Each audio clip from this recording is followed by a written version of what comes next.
بسم اللہ الرحمن الرحیم۔ السلام علیکم۔ سیرت النبوی صلی اللہ علیہ وآلہ وسلم کی سیریز چل رہی ہے۔ پچھلی ویڈیو میں ہم نے آپ کو بتایا کہ اسلام کا مرکز کس جگہ پر بنایا گیا۔ آج کی اس ویڈیو میں ہم آپ کو اسلام کی تبلیغ کے بارے میں بتائیں گے۔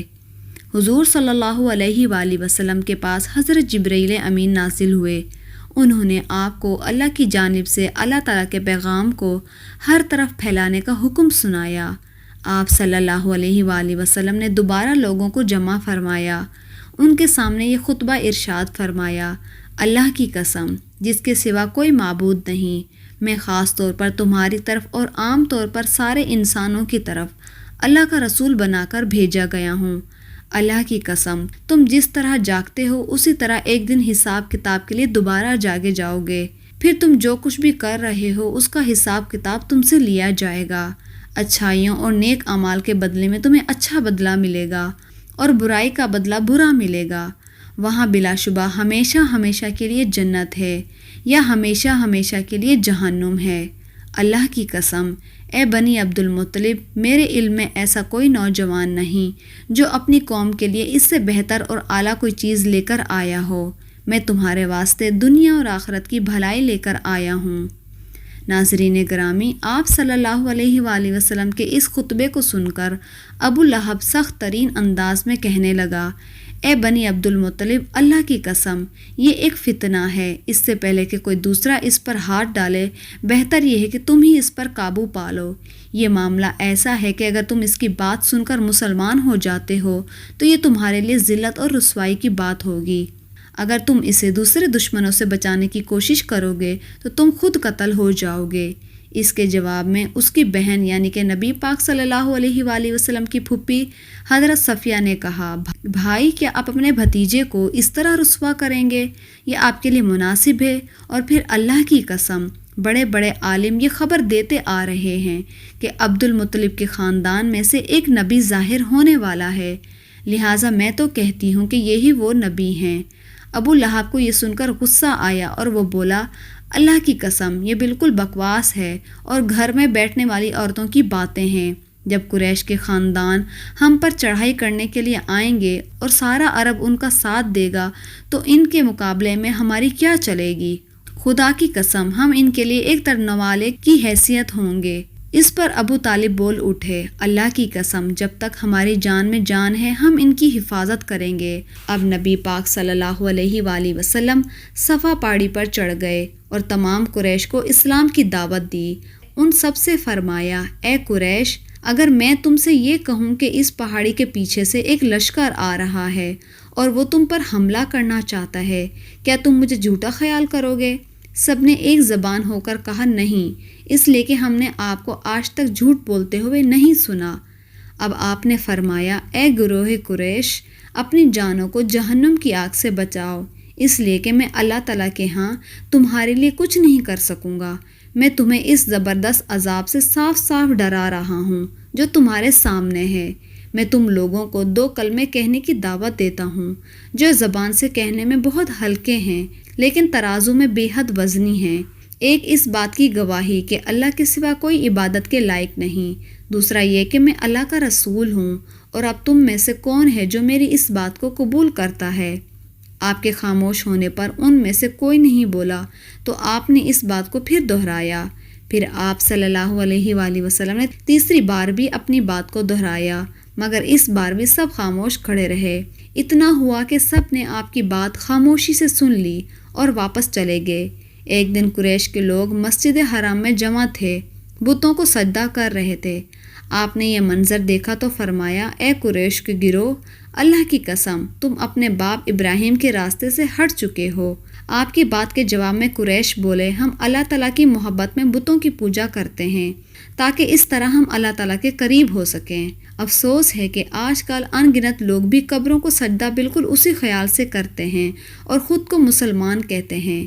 اس موقع پر اللہ تعالیٰ نے ان کی بات کے لیے جواب میں وحی نازل فرمائی۔ آپ نے فرمایا کہ کہہ دیجئے اگر تم اللہ تعالیٰ سے محبت رکھتے ہو تو میری پیروی کرو، اللہ تعالیٰ تم سے محبت کرنے لگے گے اور تمہارے سب گناہوں کو معاف کر دیں گے۔ قریش کو یہ بات بہت ناگوارا گزری۔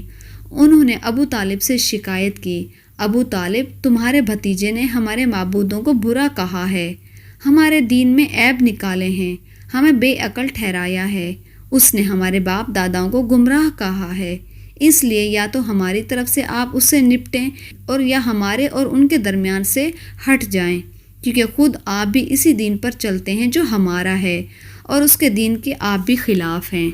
ابو طالب نے انہیں نرم الفاظ میں یہ جواب دے کر واپس بھیج دیا کہ اچھا، میں انہیں سمجھاؤں گا۔ ادھر اللہ تعالیٰ نے حضرت جبرائیل علیہ السلام کو آپ کی خدمت میں بھیجا۔ حضرت جبرائیل علیہ السلام نہایت حسین شکل و صورت میں بہترین خوشبو لگائے ظاہر ہوئے اور بولے، اے محمد، اللہ تعالیٰ آپ کو سلام فرماتے ہیں اور فرماتے ہیں کہ آپ تمام جنوں اور انسانوں کی طرف سے اللہ تعالیٰ کے رسول ہیں، اس لیے انہیں کلمہ لا الہ الا اللہ کی طرف بلائیے۔ یہ حکم ملتے ہی آپ نے قریش کو براہ راست تبلیغ شروع کر دی۔ حالت اس وقت یہ تھی کہ کافروں کے پاس پوری طاقت تھی اور وہ آپ کی پیروی کرنے کے لیے ہرگز تیار نہیں تھے۔ کفر اور شرک ان کے دلوں میں بسا ہوا تھا، بتوں کی محبت ان کے اندر سرایت کر چکی تھی، ان کے دل میں شرک اور گمراہی کے سوا کوئی چیز قبول کرنے کے لیے آمادہ نہیں تھے۔ شرک کی یہ بیماری لوگوں میں پوری طرح سما چکی تھی۔ آپ صلی اللہ علیہ وآلہ وسلم کی تبلیغ کا یہ سلسلہ جب بہت بڑھ چکا تو قریش کے درمیان ہر وقت آپ کا ہی ذکر ہونے لگا۔ وہ لوگ ایک دوسرے سے بڑھ چڑھ کر آپ سے دشمنی پر اتر آئے، آپ کے قتل کے منصوبے بنانے لگے، یہاں تک کہ سوچنے لگے کہ آپ کا معاشرتی بائیکاٹ بھی کیا جائے۔ لیکن یہ لوگ پہلے ایک بار ابو طالب کے پاس گئے اور ان سے بولے، ابو طالب، آپ ہمارے درمیان قابل عزت دار اور بلند مرتبے والے آدمی ہیں، ہم نے آپ سے درخواست کی تھی کہ آپ اپنے بھتیجے کو روکیے، مگر آپ نے کچھ نہیں کیا۔ ہم لوگ یہ بات برداشت نہیں کر سکتے کہ ہمارے معبودوں کو اور باپ داداؤں کو کوئی برا بھلا کہے، ہمیں بے عقل کہے، آپ انہیں سمجھا لیں، ورنہ ہم آپ سے ان سے اس وقت تک مقابلہ کریں گے جب تک دونوں فریقین میں سے ایک ختم نہ ہو جائے۔ قریش تو یہ کہہ کر چلے گئے۔ ابو طالب پریشان ہو گئے، وہ اپنی قوم کے غصے سے اچھی طرح واقف تھے۔ دوسری طرف وہ اس بات کو پسند نہیں کرتے تھے کہ کوئی بھی شخص حضور صلی اللہ علیہ وآلہ وسلم کو رسوا کرنے کی کوشش کرے، اس لیے انہوں نے حضور صلی اللہ علیہ وآلہ وسلم سے کہا، بھتیجے، تمہاری قوم کے لوگ میرے پاس آئے تھے، انہوں نے مجھ سے یہ کہا ہے، اس لیے اپنے اوپر اور مجھ پر رحم کریں اور مجھ پر ایسا بوجھ نہ ڈالیں جس کو میں اٹھا نہ سکوں۔ ابو طالب کی اس گفتگو سے نبی پاک صلی اللہ علیہ وآلہ وسلم نے خیال کیا کہ اب چچا ان کا ساتھ چھوڑ جائیں گے، وہ بھی آپ کی مدد نہیں کریں گے، آپ کی حفاظت سے ہاتھ اٹھا لیں گے، اس لیے آپ نے فرمایا، چچا جان، اللہ کی قسم، اگر یہ لوگ میرے دائیں ہاتھ پر سورج اور بائیں ہاتھ پر چاند بھی رکھ دیں اور یہ کہیں کہ میں اس کام کو چھوڑ دوں تو بھی میں ہرگز نہیں چھوڑوں گا، یہاں تک کہ خود اللہ تعالیٰ اس کو ظاہر فرما دیں گے۔ یہ کہتے ہوئے آپ کی آواز بھر گئی، آپ کی آنکھوں سے آنسو آ گئے، پھر آپ اٹھ کر جانے لگے، لیکن اسی وقت ابو طالب نے آپ سے فرمایا، بھتیجے ادھر آؤ۔ آپ ان کی طرف مڑے تو انہوں نے کہا، جاؤ بھتیجے، جو دل چاہے کہو، اللہ کی قسم میں تمہیں کسی حال میں نہیں چھوڑوں گا۔ جب قریش کو اندازہ ہو گیا کہ ابو طالب آپ کا ساتھ چھوڑنے پر تیار نہیں ہیں تو وہ عمارہ بن ولید کو ساتھ لے کر ابو طالب کے پاس آئے اور بولے، ابو طالب، یہ عمارہ بن ولید ہے، قریش کا سب سے زیادہ بہادر، طاقتور اور سب سے زیادہ حسین نوجوان، تم اسے لے لو، اپنا بیٹا بنا لو اور اس کے بدلے میں اپنے بھتیجے کو ہمارے حوالے کر دو، اس لیے کہ وہ تمہارے اور تمہارے باپ دادا کے دین کے خلاف جا رہا ہے، اس نے تمہاری قوم میں پھوٹ ڈال دی ہے اور ان کی عقلیں خراب کر دی ہیں، تم اسے ہمارے حوالے کر دو تاکہ ہم اسے قتل کر دیں، انسان کے بدلے میں ہم تمہیں انسان دے رہے ہیں۔ قریش کی یہ تجویز سن کر ابو طالب نے کہا، اللہ کی قسم میں یہ ہرگز نہیں کر سکتا، کیا تم یہ سمجھتے ہو کہ کوئی اونٹنی اپنے بچے کو چھوڑ سکتی ہے یا کسی دوسرے بچے کی آرزو مند ہو سکتی ہے؟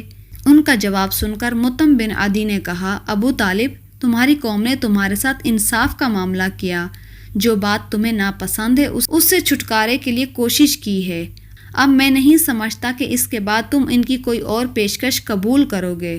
جواب میں ابو طالب نے کہا، اللہ کی قسم، انہوں نے میرے ساتھ انصاف نہیں کیا بلکہ تم سب نے مل کر مجھے رسوا کرنے اور میرے خلاف گھڑ چوڑ کرنے کی کوشش کی ہے، اس لیے اب جو تمہارے دل میں آئے وہ کر لو۔